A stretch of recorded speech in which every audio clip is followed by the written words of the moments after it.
हमारे चैनल से जुड़ने के लिए YouTube पर रियाज एजेंसी को अभी सब्सक्राइब करें और साथ में बेल आइकन को दबाना ना भूलें।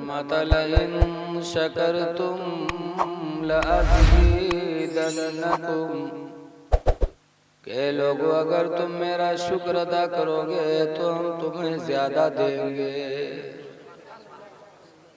अगर तुम मेरा शुक्र अदा करोगे तो हम तुमको ज्यादा देंगे। एक जगह अल्लाह का वादा वअंतुमुल आलौना इन कुंतुम मोमिनीन, तुम ही बुलंद रहोगे अगर मोमिन रहोगे। अगर मोमिन बन के रहोगे तो अल्लाह का वादा है तुम ही बुलंद रहोगे। ये अल्लाह का वादा है। जमीन हट सकती है, आसमान हट सकता, लेकिन खुदा का वादा बदल नहीं सकता। लेकिन शर्त यह है कि हम मोमिन बने। तो आज हम बुलंदियों का ख्वाब देख रहे हैं, ये नहीं देख रहे कि बुलंदी पे जाने के लिए जीना जरूरी है। बगैर जीने के छत पे आप कैसे जाएंगे? ऐसे ही बुलंदी पे पहुंचने के लिए ईमान की शर्त है। अगर ईमान है तो बुलंदी है। अल्लाह की नेमतों का हम इंतजार कर रहे हैं कि अल्लाह ताला हम पर अपनी नेमतों का इजाफा फरमाए, लेकिन जो शर्त लगी उस शर्त को हम नहीं देख रहे कि अल्लाह का वादा है कि अगर तुम शुक्र अदा करोगे तो हम तुम्हें ज्यादा देंगे। शुक्र अदा करो। एक बुजुर्ग थे तो रोजाना 3 सजदा शुक्र का किया करते थे। नमाज तो पंजगाना पढ़ते ही थे, लेकिन 3 सजदा और रोजाना शुक्र का अदा किया करते थे। पहला सजदा इस शुक्र में अदा करते कि अल्लाह तेरा शुक्र है कि तूने मुझे इंसान बना दिया। इंसान बना दिया। अल्लाह चाहता तो हमको आपको बंदर बना देता। बोलो, औरतन का बंदरिया बना सकता था कि नहीं बना सकता था? अल्लाह चाहता तो बिल्ला बिलैया बना देता, कुतिया कुतवा बना देता, कुछ भी बना सकता था। अल्लाह ताला कादिर मुतलक। बताओ, अगर कुतिया हो जाती हो कहूँ ये घर के बोटी को घर के रोटी चुराई थी, मारे जाती हो, पौ चिल रही थी। बोलो, लेकिन अल्लाह का कितना बड़ा एहसान है कि अल्लाह ने हमको तुमको इंसान बना दिया। इसका जितना भी शुक्र खुदा का किया जाए कम है। और दूसरा सजदा इस बात का करते थे कि अल्लाह तेरा शुक्र है कि तूने मुझे इंसान बनाकर मुसलमान बना दिया।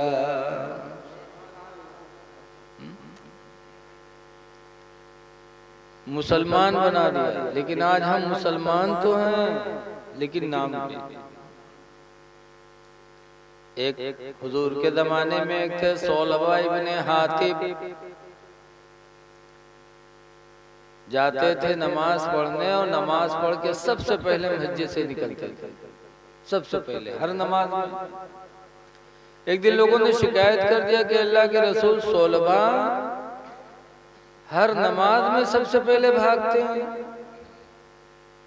तो हुजूर ने सौलबा को बुलाया, कहा हर नमाज में तुम सबसे पहले निकलते हो?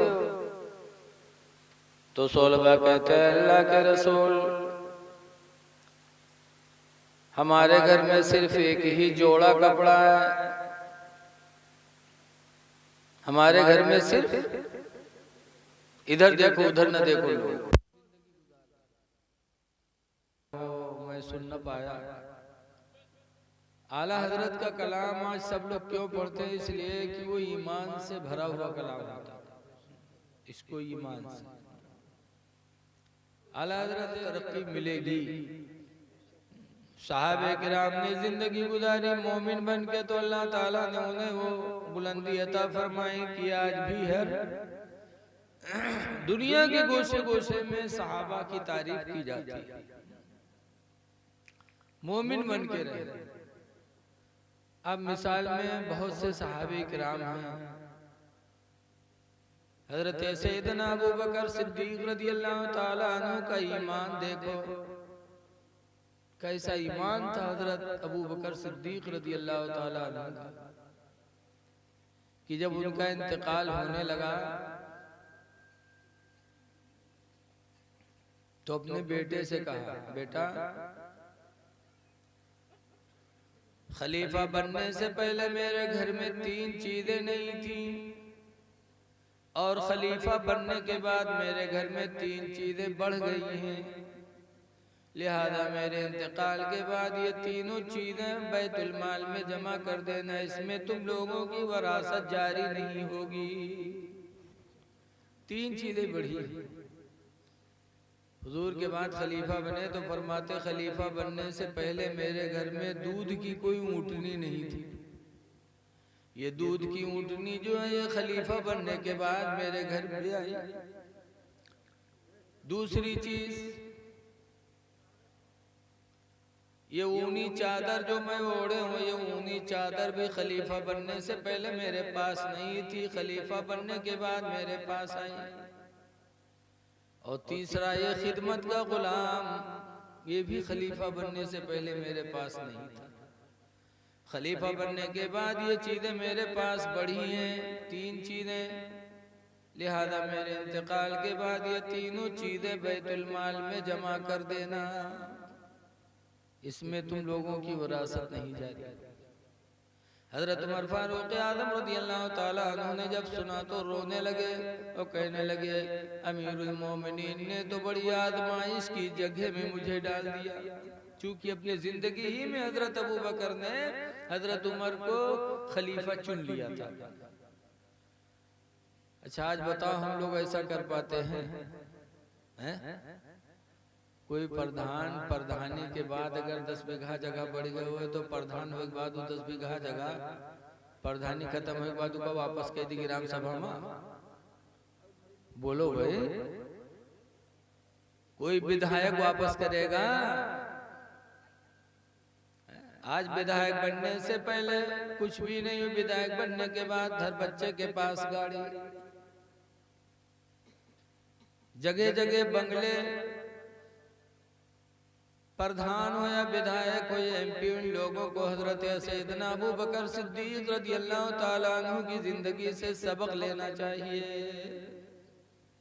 सहाबा की जिंदगी हमारे आपके लिए नमूने अमल है।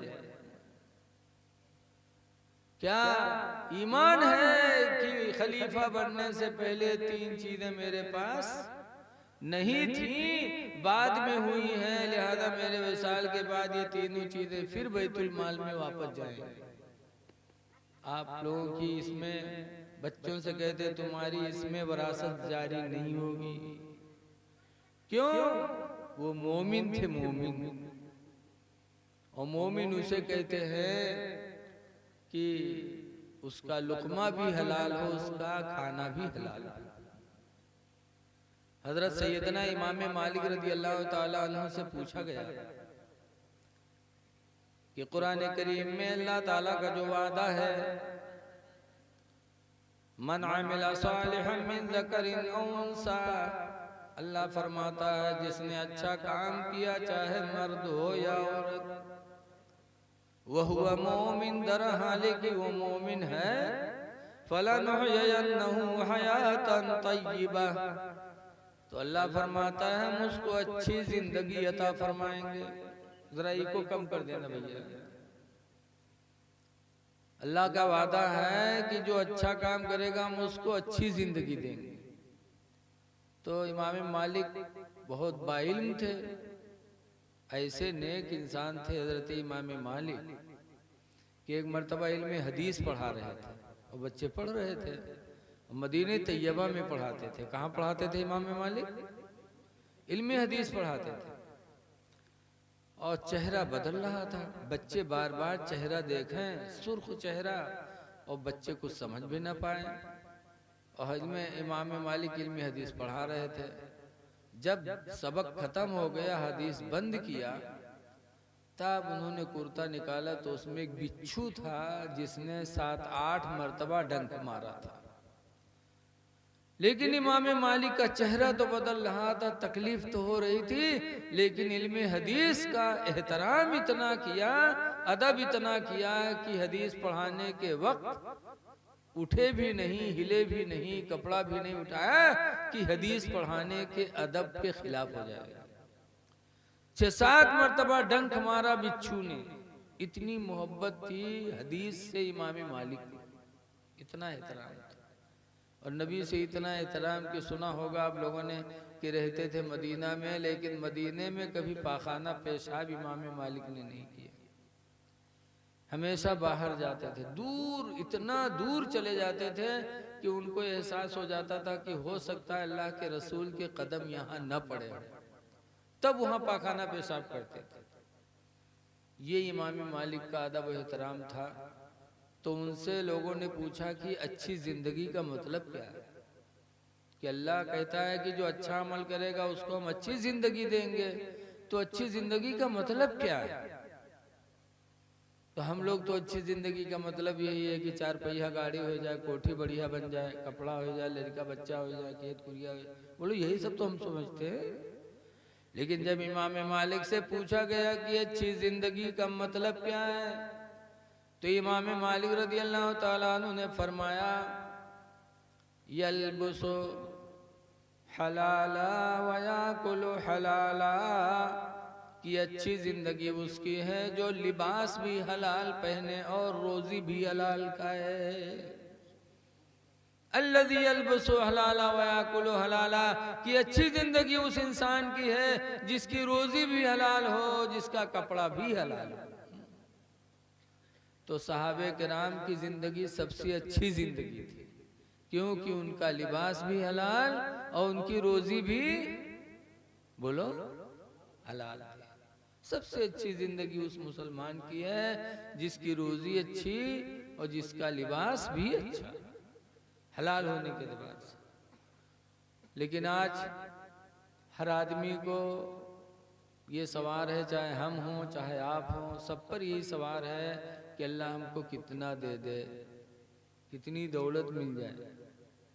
लेकिन हुजूर फरमाते हैं कि आदम की औलाद को अल्लाह ताला अगर एक मैदान के बराबर सोना दे दे तो दूसरे मैदान की तलाश में रहेगा, और दूसरे मैदान के बराबर दे दे तो तीसरे मैदान की तलाश में रहेगा, यहाँ तक कि आदम की औलाद के पेट को कब्र की मिट्टी के सिवा कोई चीज भर नहीं सकती। ये कौन कहता है? अल्लाह के रसूल कहते हैं। इसलिए लोगों, जिस हाल में अल्लाह रखे उसका शुक्र अदा करो, और शुक्र अदा करने का सबसे बेहतरीन तरीका है कि पाको साफ हो करके नमाजों को वक्तों पे अदा करो। नमाज में लापरवाही नहीं। इसीलिए हुजूर हजरत अली शेर खुदा रज़ी अल्लाह ताला अन्हु से फरमाते हैं, अली तुम 3 चीजों में जल्दी किया करो। नंबर 1 पर फरमाते हैं, अस्सलातु इज़ा आतत वक्तुहा, जब नमाज का वक्त आ जाए तो फौरन नमाज अदा कर लो। नमाज में टाल मटोल न करो कि आज पढ़ेंगे, अभी पढ़ेंगे, तभी पढ़ेंगे।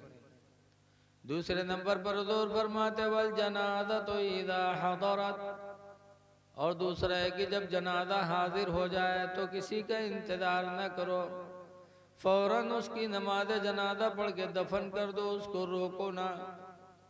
इसलिए कि अगर वो खुदा का महबूब बंदा है तो जल्दी करो ताकि महबूब अपने महबूब से मिल जाए, महबूब अपने महबूब से।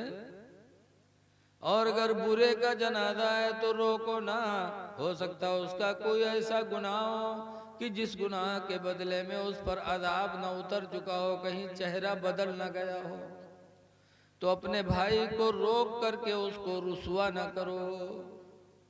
इसलिए जनाजा तैयार हो कि फौरन उसे दफन करो। बहुत से तो मौलवी मौलाना साहब इतनी लंबी तकरीर छेड़ दिए थे हुआ जनाजा के टाइम पे ही हैं। वो ये नहीं सोचते कि हम तकरीर कर रहे हैं, अल्लाह के रसूल का हुक्म क्या है, नमाज पढ़ के फौरन दफन करो। और तीसरे नंबर पर फरमाया वल अय्यिमु इज़ा बुलिगत फतनकिहुहा, और लड़की जब बालिग हो जाए तो उसके निकाह कर दो, उसका निकाह जल्दी करो, उसके निकाह में देरी न करो। लड़की बालिग हो तो उसका निकाह फौरन करो। 3 चीजों में अल्लाह के रसूल सल्लल्लाहु अलैहि वसल्लम ने जल्दी करने का हुक्म फरमाया है। लेकिन आजकल लड़की बालिग हो जाती है और शादी नहीं होती। काहे? कोनो डॉक्टर मिले तब करबे, कोनो प्रोफेसर मिले तब करबे। हाँ, इके चक्कर में बिटिए बुढ़ाए जाते हैं। इंतजार न करो। बहुत से तो कहीं हैं पैंट बूसर में, एक हमारे नानपारा में एक मौलाना साहब हैं, उनके सदिए नहीं वे बुढ़ाएगी। काहे? उनके दाढ़ी रहे। तो एक जगह रिश्ता लगा तो मना कह दी इसकी दाढ़ी बनवा लो, तो वो लौट के निकाह ही नहीं की। आजकल ये हाल है कि लड़कियां हैं तो आदमी हीरो दामाद तलाश कर रहा है। हीरो एक आदमी की बिटिया रहा तो शादी लगे तो जो लड़कों के साथ लगे सुखा देखेगा वह तो दाढ़ी रहे तो ये तो मुल्ला है हो, का कमाई का हमरे लड़का खवाई बिटिया खवाई छोड़ा हटाई का ना कर तो पैंट बूसट वाला बताओ। मिल गया एक पैंट बूसट वाला, लग गवा रिश्ता। शादी तय हो गए। जब बारात जाए के दिन आवा तो लड़का के यहाँ दुल्हा बनावे खातिर जब नहावे चले तो के पैखाना लग गया। तो चला गया लेटरिन में पैखाना करे। तो जब पैखाना कहीं के निकला तो नुहरा नुहरा उठ ही नहीं पाया। बाप देखे तो रोवेला के हाईलाइट चढ़ाएगा कैसे हुई? आज के दुल्हा बनाएगी के बारात ले जाएगी चढ़ाएगा कैसे हुई?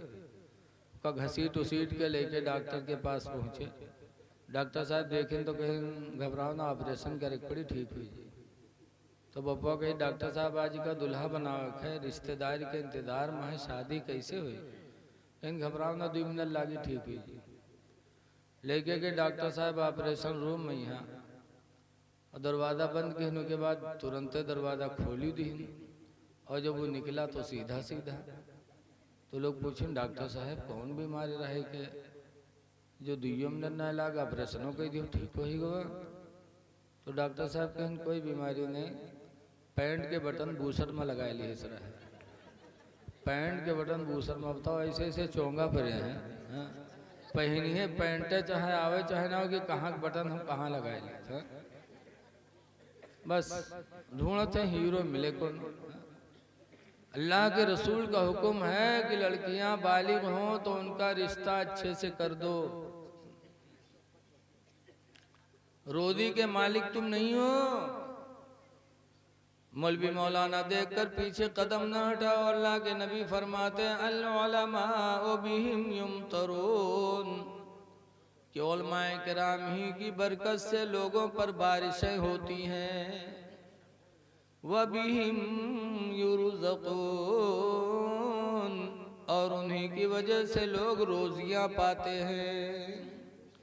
उलमाए किराम के वसीले से बारिशें भी होती हैं और उलमाए किराम की वजह से अल्लाह ताला रोजियां भी अता फरमाता है। ये अल्लाह के रसूल की हदीस है, मेरे नबी का भी फरमान बदल नहीं सकता।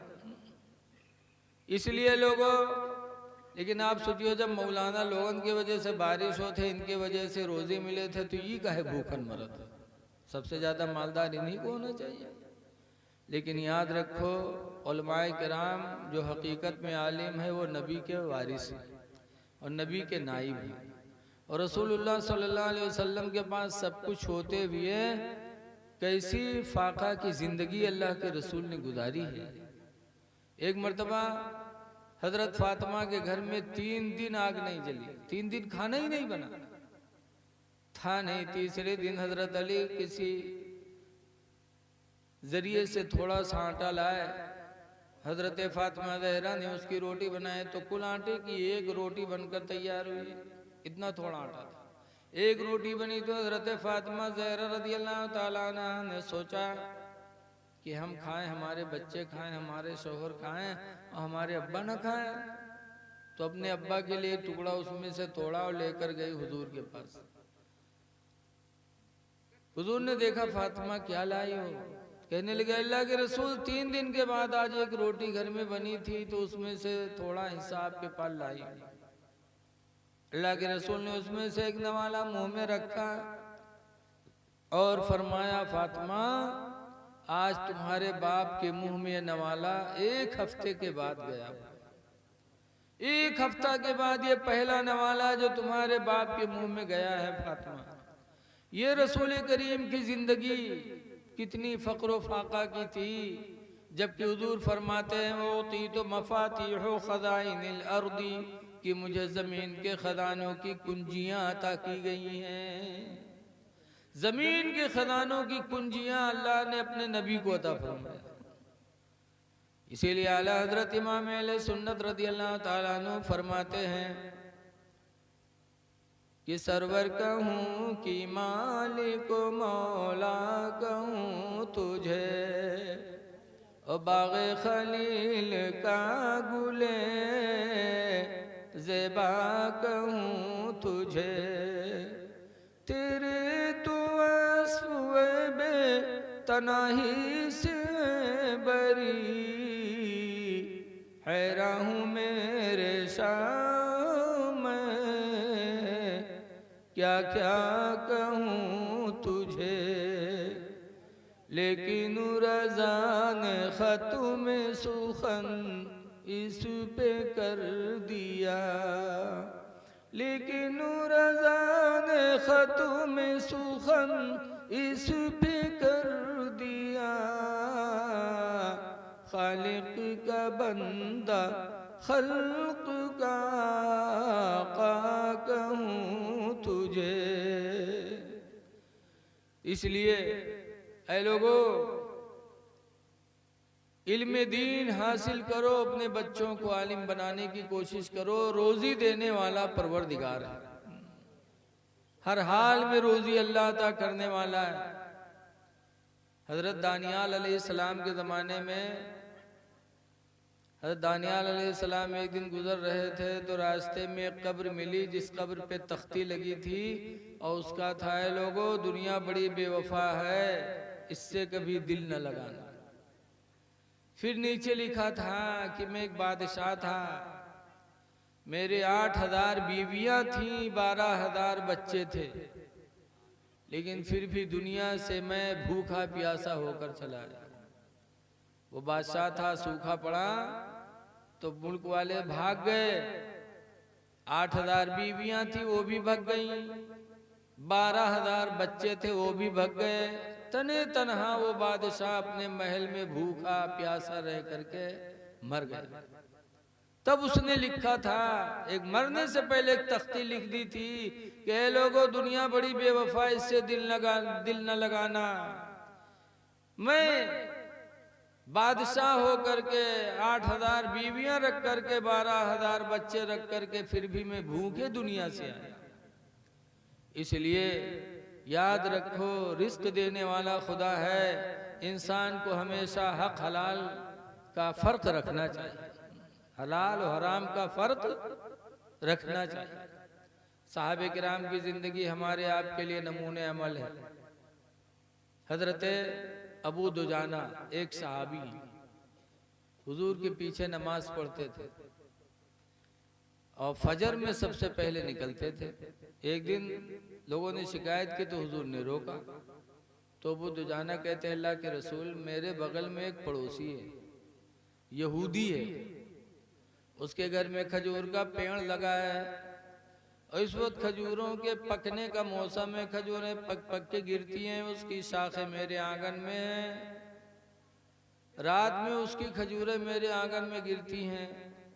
मैं इसलिए जल्दी फजर में जाता हूँ वापस कि अपने बच्चों को जगने से पहले उसकी खजूरें अपने आंगन से उठाकर यहूदी को दे दूं, ताकि मेरे बच्चे छोटे छोटे हैं कहीं उठ कर के और अपने पड़ोसी यहूदी की खजूर कोई खा न ले। इसलिए मैं जल्दी करता हूं, इसलिए जाता हूं ताकि मेरे पड़ोसी की खजूरें जो मेरे आंगन में गिरते, मेरे बच्चे छोटे बेदार होंगे तो खजूरें खा लेंगे, तो अपने पड़ोसी की खजूरें जमा करके उसके घर देता हूं, फिर अपने बच्चों को बेदार करता हूं। ये सहाबा की रोजी थी। हुजूर सल्लल्लाहु अलैहि वसल्लम आए और यहूदी से कहा, भाई ऐसा है ये पेड़ तुम अबू दुजाना के हाथ बेच दो। अबू दुजाना नमाज फजर में जाते हैं लेकिन दिल उनका लगा रहता है। यहूदी ने कहा नहीं बेच पाऊंगा। हुजूर ने फरमाया दे दो ये पेड़, इसके बदले में हम तुम्हें जन्नत में दरख्त अता करेंगे। मुसलमान होता तो मचल जाता, यहूदी था कहने ने मुझे जन्नत में दरख्त नहीं चाहिए। हजरत सैयदना अबू बकर सिद्दीक रदी अल्लाह ताला अन्हु जो मोमिन कामिल थे, वो आए कहने लगे अल्लाह के रसूल, इस यहूदी को जो इस पेड़ के बदले में जन्नत का पेड़ आप दे रहे हैं, तो क्या अगर ये पेड़ खरीद कर मैं अबू दुजाना को दे दूं तो वो जन्नत का पेड़ आप हमें देंगे? अल्लाह के रसूल फरमाते बेशक। तो अबू बकर रदी अल्लाह अन्हु ने उस यहूदी से कहा कि इस पेड़ को अबू दुजाना को दे दे और इस पेड़ के बदले में तू मेरी पूरी बाग खजूरों की ले ले। एक पेड़ दे दे, मेरी बाग खजूरों की ले ले। यहूदी राजी हो गया कि एक पेड़ देंगे और पूरी बाग पाएंगे। सौदा तय हो गया। लेकिन यहूदी खुश था कि रसूल ने जिस पेड़ का सौदा किया वो पेड़ रहेगा तो मेरे ही आंगन में, मुझे खजूर की बाग भी मिल जाएगी और वो पेड़ जिसके बदले में मैंने लिया है वो पेड़ मेरे ही आंगन में रहेगा। लेकिन लिखा है कि जब रात गुजरी और सुबह हुई तो लोगों ने देखा अपने निगाहों से, यहूदी ने देखा, सबने देखा कि यहूदी के आंगन का पेड़ उखड़ करके मुसलमान अबू दुजाना के घर में लग गया। यहूदी ने जब सुबह रसूल करीम का मौजिज़ा देखा कि जिस पेड़ का सौदा रसूलुल्लाह ने करवाया था वो पेड़ हकीकत में अब मेरे आंगन से उखड़ करके अबू दुजाना के आंगन में लग गया, उस यहूदी को रसूल करीम की रिसालत का यकीन हो गया और वो कलमा पढ़ करके मुसलमान हो गया। कहने का मकसद ये है कि वो सहाबा कितने नेक दिल थे कि अपने पड़ोसी की एक खजूर भी गवारा नहीं करते थे कि मेरा बच्चा खा ले। तो अल्लाह ताला ने उन्हें उरूज अता फरमाया, हलाल और हराम का फर्क रखा। एक मरतबा हुजूर के पास सदक़े की खजूरें आई थी और याद रखो सैयदों के लिए ज़कात का खाना मना है। हजरत इमाम हसन आए और खजूर खा लिया, सदक़े की खजूर थी, जान न पाए खा लिया। हुजूर ने जब देखा तो फरमाया कख कख, उल्टी कर, ये सदक़े की खजूर है जो हमारे तुम्हारे लिए जायज नहीं है। अल्लाह के रसूल सल्लल्लाहु अलैहि वसल्लम ने फौरन इमाम हसन से उल्टी करवा दी। पता चला कि जब आदमी हलाल और हराम का फर्क कर लेता है तो फिर उसके दिल में नूर ईमान उजागर होता है और जब नूर ईमान जलवागर होता है तो फिर उसका दिल अल्लाह की इताअत की तरफ माइल हो जाता है। ऐ लोगों, मैं गुजारिश करता हूँ कि अल्लाह का शुक्र अदा करो। देखो, शुक्र अदा करने के बहुत से तरीके हैं। एक शुक्र तो ये कि नमाज पढ़ो और एक शुक्र ये भी है कि अल्लाह आपको दे तो अल्लाह आपको दे, आप दूसरों पे खर्च करें, ये भी शुक्र का तरीका है। जैसे कि हदीस पाक में अल्लाह के रसूल फरमाते हैं अल खल्क़ु अयालुल्लाह, जितनी मखलूक है वो सब अल्लाह की अयाल है। अयाल, अल्लाह ताला बाल बच्चों से पाक है, लेकिन फिर भी मेरे नबी फरमाते अल खल्क़ु अयालुल्लाह, सारी मखलूक अल्लाह की अयाल है। वहब्बु इलल्लाहि, और अल्लाह की तरफ सबसे ज्यादा महबूब कौन है? वहब्बुल खल्क़ि इलल्लाह, और मखलूक में सबसे ज्यादा महबूब अल्लाह को कौन है? हुजूर फरमाते हैं मन अहसना इला अयालिही, सबसे मखलूक में महबूब खुदा के नजदीक वो है जो अपने अहलो अयाल के साथ अच्छा सलूक करे, अपने अहलो अयाल के साथ अच्छा सलूक करे, वो सबसे ज्यादा महबूब है खुदा। अहलो अयाल में कौन आता है? बीवी आती है। जो अपनी बीवी के साथ अच्छा सलूक करे, अपने भाई के साथ अच्छा सलूक करे। देखो आज लोग सोचते हैं कि हम कमा कमा के बीवी को खिलाते हैं तो हमारा एहसान है बीवी पर। ना, बीवी पर एहसान नहीं है। सहाबा की जिंदगी देखो, नबी की जिंदगी देखो तो पता चलेगा कि शौहर का एहसान बीवी पर नहीं, बल्कि बीवी का एहसान शौहर पर है। बीवी का एहसान है। सुनो, हुजूर सल्लल्लाहु अलैहि वसल्लम की बीवी हजरत खदीजा थी। 65 साल की उम्र में उनका इंतकाल हो गया। 65 साल में औरतें बुढ़िया हो जाती। बोलो बुढ़िया हो जाती कि नहीं हो जाती? खदीजा बूढ़ी हो गई, इंतकाल हो गया। खदीजा के बाद हुजूर ने हजरत आयशा से शादी किया। अब आयशा जवान थी। एक दिन हुजूर हजरत आयशा के बिस्तर पे लेटे थे। अब करवट बदलते थे तो कहते हाय मेरी खदीजा, हाय मेरी खदीजा। तो हजरत आयशा कहते हैं अल्लाह के रसूल, आप मेरे बिस्तर पे लेटे, मैं जवान हूँ, फिर भी आप बुढ़िया को याद करते हैं, हाय मेरी खदीजा, हाय मेरी खदीजा। तो सरकार फरमाते हैं, ऐ आयशा सुन लो, मैं अपनी खदीजा को कभी भुला नहीं सकता। क्यों? हुजूर फरमाते हैं, जब सारी दुनिया मेरी दुश्मन थी तो उस वक्त खदीजा ने अपना पूरा माल मेरे ऊपर निछावर कर दिया, और जब पूरी दुनिया ने मेरी नबूवत को झुठलाया तो सबसे पहले मेरी नबूवत पर ईमान लाने वाली खदीजा निकली। और ऐ आयशा सुन लो, अल्लाह ताला ने खदीजा के पेट से अल्लाह ने मुझे औलाद अता फरमाई है, इसलिए मैं खदीजा को कभी भुला नहीं सकता। खदीजा हुजूर के निकाह में 11 बीवियां थी, लेकिन 11 बीवियां में औलाद किससे पैदा हुई? सिर्फ हजरत खदीजा से पैदा हुई। 10 बीवियों से कोई लड़की लड़का पैदा नहीं हुए, सिर्फ खदीजा से बच्चे पैदा हुए। तो हुजूर फरमाते हैं, ऐ आयशा, मैं खदीजा का एहसान मानता हूँ कि अल्लाह ने खदीजा के जरिए मुझे औलादें अता फरमाई। तो नबी अपनी बीवी का एहसान माने और हम न माने? याद रखो, औरतों का सबसे बड़ा एहसान यह है कि उनके जरिए अल्लाह ताला हमको तुमको बच्चे अता फरमाता है। वरना मेहरुआ ना हो तो कहाँ से ले निकले? है कोनो कंपनी है, कोनो भट्टा चलत है हो जहाँ से खरीद ला? सबसे बड़ा एहसान औरतों का है कि अल्लाह ताला ने उनके जरिए हमें तुम्हें औलाद वाला बना दिया। हजरत उमर फारूक आजम रदी अल्लाह ताला अन्हु तो फरमाते हैं कि औरतों के एक एहसान नहीं, मर्दों पर बहुत एहसान है। पहला एहसान तो यह है कि औरत अपने शौहर के लिए अपने माँ बाप, भाई बहन पूरा दयार छोड़ देती है। बोलो है एहसान कि नहीं एहसान? और दूसरा एहसान यह है कि औरतों की वजह से हमारी तुम्हारे निगाहें गुनाहों से बचती हैं। औरतों की वजह से अल्लाह ताला हमको तुमको ज़िना से महफूज रखता है। ये कितना बड़ा एहसान। और तीसरा एहसान ये है कि उनके वजह से अल्लाह हमें औलाद देता है। और पांचवा एहसान ये है कि हमारे औलाद की परवरिश करती हैं, अपने सीने का दूध मुफ्त में पिलाती हैं। जिन घर में दूध नहीं उनके मर्दन से पूछो, डब्बा लावत लावत हालत खराब है। 300 रुपया 250 रुपया डब्बा मिलता है, एक हफ्ते में एक डब्बा खत्म, और 2 साल दूध पिलाना है, कितना पैसा लगेगा? और फिर भी माँ का दूध दूध होता है।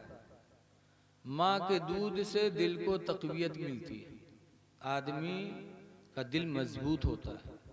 अब बाजार के दूध से दिल को तक़वियत नहीं मिलती, आदमी का दिल डरपोका होता है। जैसे हमारे यहाँ एक दफ़ा बम्बई के मेहमान आए और हमारे घर थोड़ा गांव से बाहर है, तो एक आरिफ भाई बनारस के थे, वो भी आए थे मेहमानों में। तो लेटरिंग में बैठे पैखाना कर रहे तो पीछे घर के पीछे लाही के खेत लग रहा है, वहाँ कुत्ता लड़ाई लगे।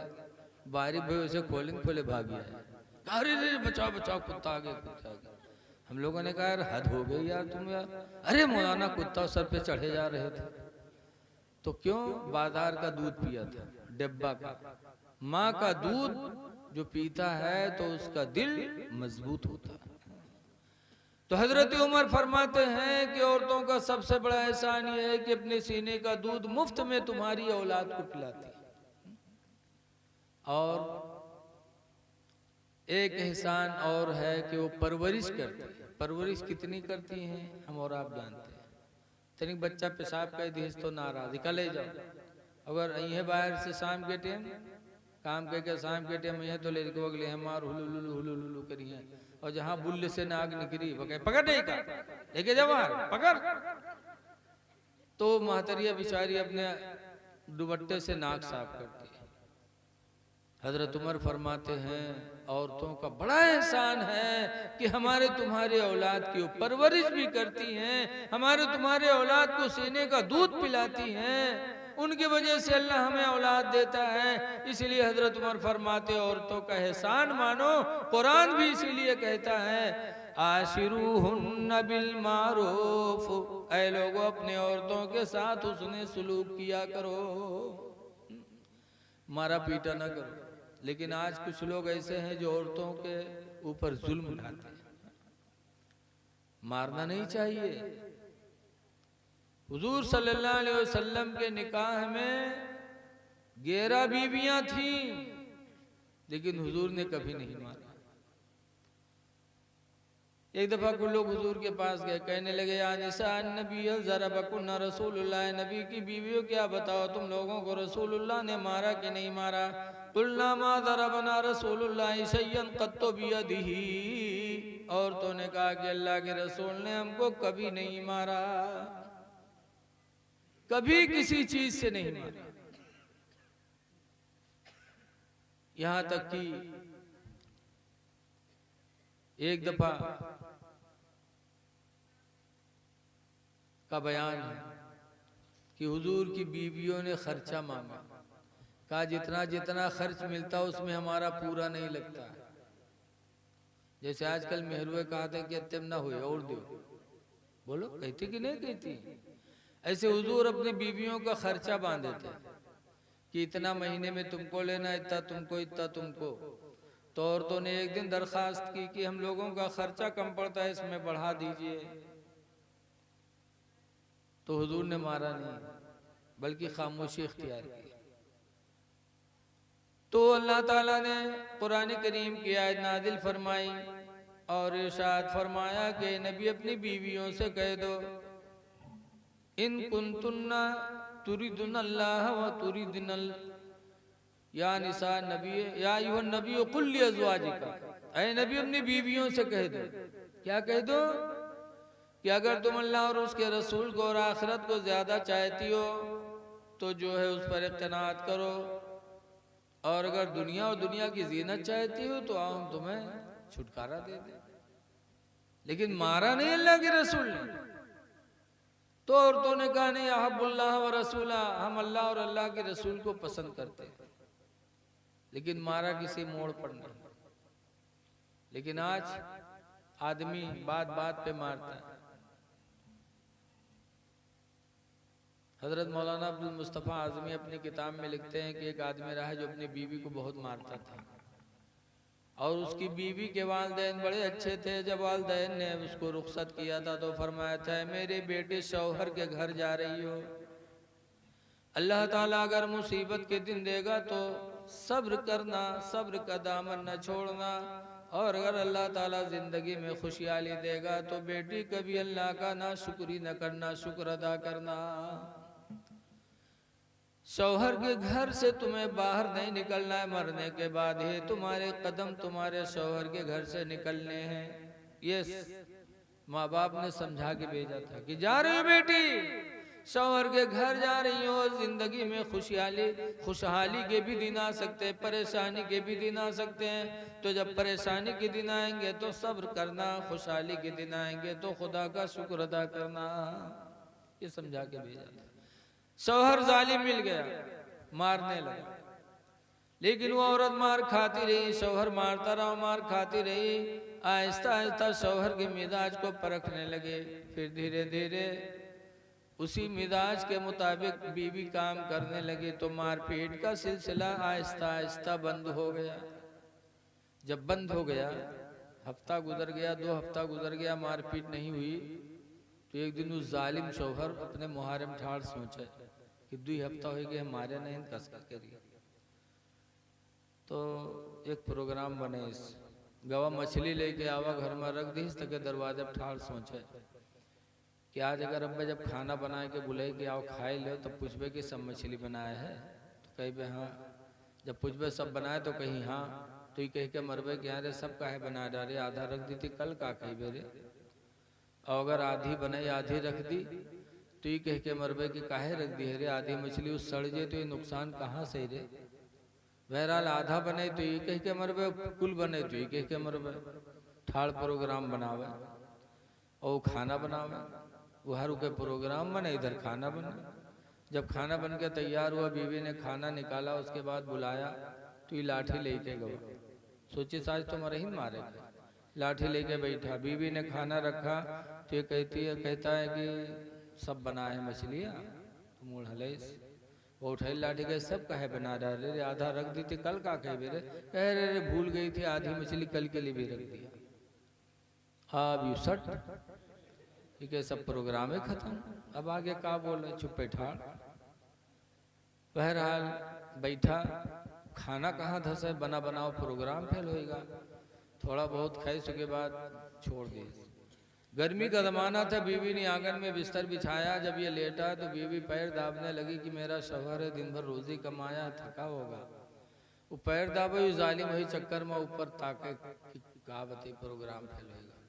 ताकते में है का आसमान पर एक लकीर नजर आई, तो औरतिया से कहा थे ये आसमान पर लकीर कसो रे, देखे तो कैसो फरिश्तन के सड़क पर, ये फरिश्तन के सड़क पर। अरे जालिम तो फरिश्तन के सड़क के नीचे हमारा बिस्तरा बिछाया है, अगर उनके मोटर एक्सीडेंट हुआ फिसली तो हम मरब की बचब रे दुश्मन। वो उठा की लाठी पीठ बहाए दी।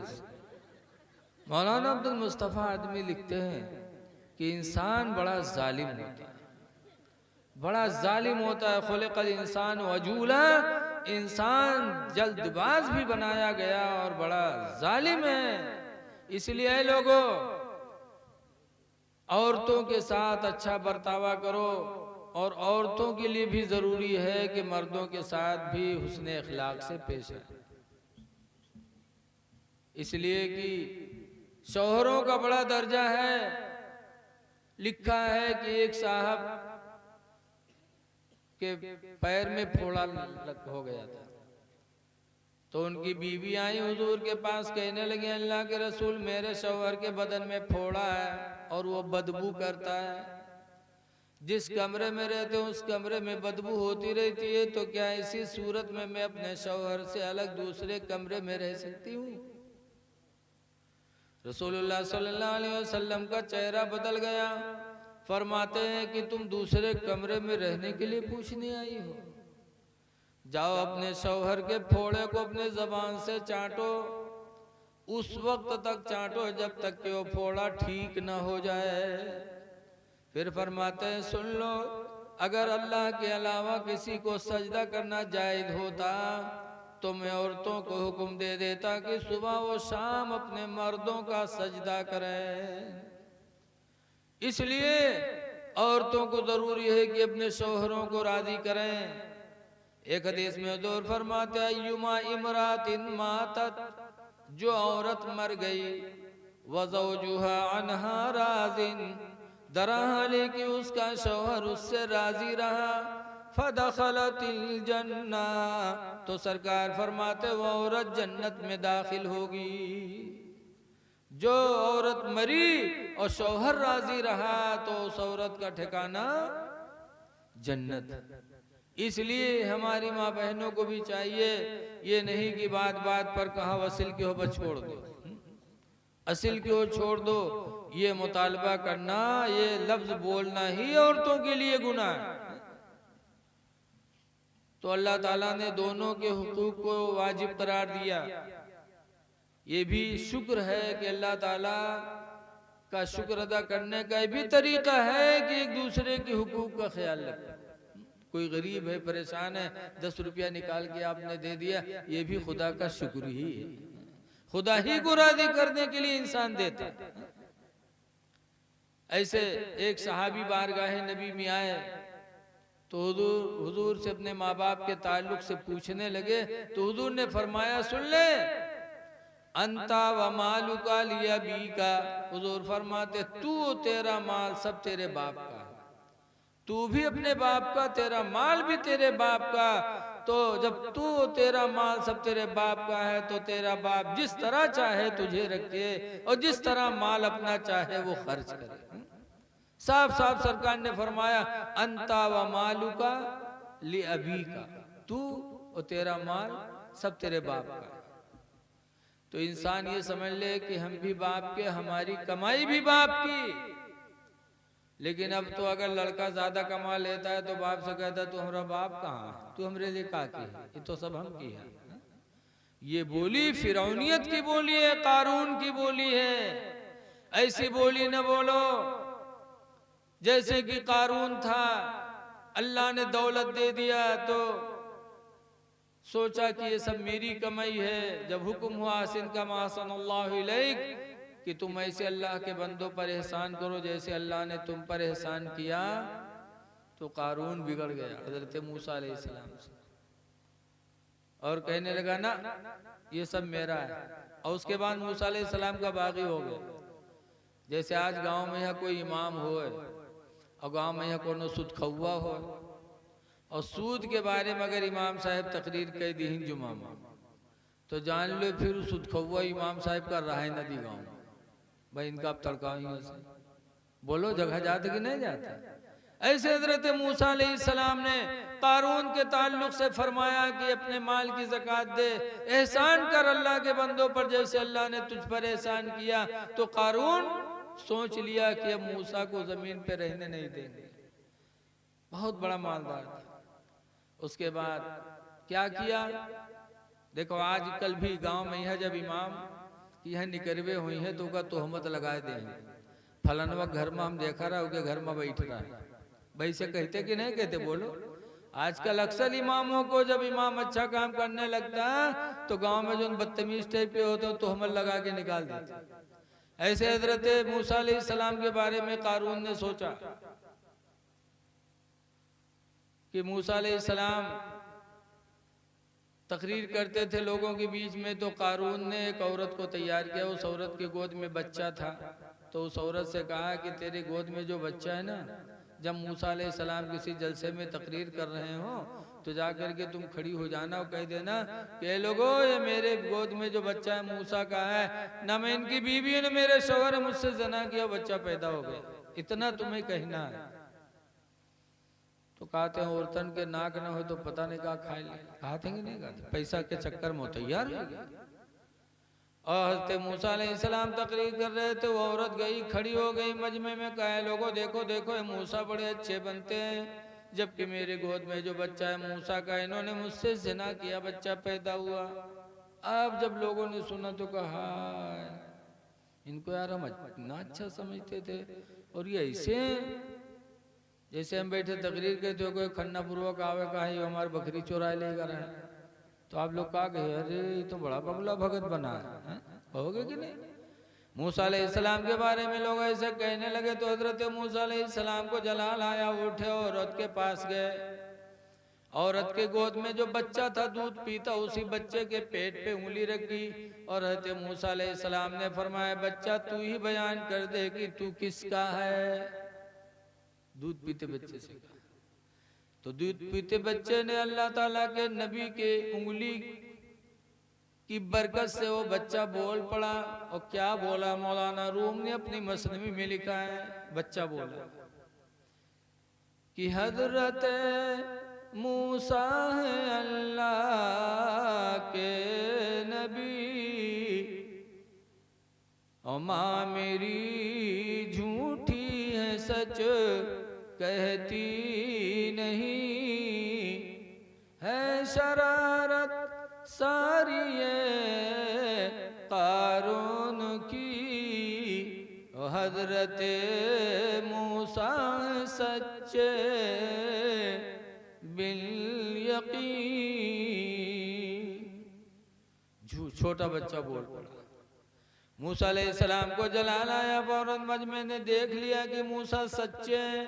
एक दूध पीते बच्चे ने मूसा अलैहिस्सलाम की गवाही दे दी। मूसा अलैहिस्सलाम ने ज़मीन से फरमाया, ज़मीन कारून को निगल ले। तो कारून को ज़मीन ने कमर के बराबर नीचे धंसा लिया। माफ़ी मांगा मूसा अलैहिस्सलाम, जलाली पैगम्बर दे फरमाया ज़मीन इसको निगल ले, तो कमर तक के निकली ज़मीन ने। फिर फरमाया ज़मीन इसको निगल ले, तो पूरे कारून को ज़मीन ने निगल लिया। वही कारून बर्बाद हो गया, फना हो गया। पता चला जो किसी को बेइज्जत करेगा वो बेइज्जत होके रहेगा। इसीलिए हुज़ूर फरमाते मंज़ा का ज़ुही का, जो किसी को रुसवा करेगा वो रुसवा हो जाएगा। और इज्जत दो तो नबी से करीब हो जाओगे। हुज़ूर फरमाते मल्लम यरहम सगीरना, जो अपने से छोटे पर रहम न करे, वलम युक्किर कबीरना, और जो अपने से बड़े का एहतराम न करे, फलैसा मिन्ना, तो उसका ताल्लुक हमसे नहीं है। इसलिए लोगों एक दूसरे के साथ अच्छा बर्तावा करो, माँ बाप की फर्मा बरदारी करो, अपनी औरतों के साथ हुस्ने सलूक करो, और अपने भाई के साथ भी रहम दिली करो। आज भाई भाई का दुश्मन है। और अल्लाह ताला कुरान में क्या फरमाता है?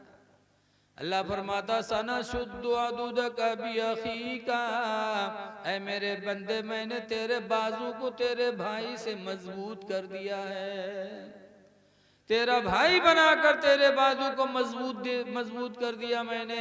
इसलिए भाई पे लाठी न चला, भाई को तकलीफ न दे, भाई का हक न मार, इसलिए कि मैंने तेरा बाजू तेरे भाई से मजबूत किया। आज जो अकेला होता है लोग उसको कितना सताते हैं, और जिसके 2-4 भाई होते हैं उससे कोई बोलता है जल्दी। कहते इसके 5 भाई हैं, अगर हम इससे बोलेंगे तो 5 भाई लाठी लेकर के आएंगे। अल्लाह का वादा सना शुद्ध अदूद का भी अखी का, ऐ मेरे बंदे तेरे बाजू को मैंने तेरे भाई से मजबूत बनाया। मीपुरवा रुपईडीहा के पास एक गांव रंजितवा हुआ, एक मुल्ला जी हैं कबड़िया बिरादरी के, उनके 18 लड़का है। क्या लड़के हैं? 18 लड़के। जब गए रहा रंजितवा गांव में बसे, दूसरे जगह के बसे गए रहे तो एक मड़ैया बनाई न लड़का 18 हो गया। अल्लाह मर्जी नेपाल बॉर्डर मामला नंबर 2 के काम के, यहाँ से बाहर से हर तो मालदारों बहुत हुई। तो गौवा वाले उनका डराते कहते मुल्लवस न बोले ने 18 लाठी यहीं के लंग से। तो भाई से भाई का बाजू मजबूत होता है। आवाज हम भाई को तंग करते हैं। आज बड़ा भाई मालिक हो गया तो बड़ा भाई बेईमानी कर लेता है। बड़े भाई की बीवी गए नैहर में है तो कहीं वहां से लौट गए तो सोने बुंदा पहन के कहा हमार मातारी दीन है, बिहार में नहीं दे पहनना, जिंदगी में नहीं जुहान। और दमाद मालिक होएगा घर के तो सोने जेवर बनवाए दे लगे। ये सिर्फ भाइयों का हक मारना है। इसलिए लोगों भाई के साथ अच्छा बर्तावा करो। हुजूर फरमाते हक को कबीरी लिखवती, बड़े भाई का हक क्या है? हुजूर फरमाते हैं का हक़्क़िल वालिद अला वलदिही, जैसे वालिद का हक औलाद पर होता है कि जैसे वालिद अपनी औलाद की परवरिश करता है, ऐसे ही बड़े भाई को चाहिए कि अपने छोटे भाई की परवरिश करे।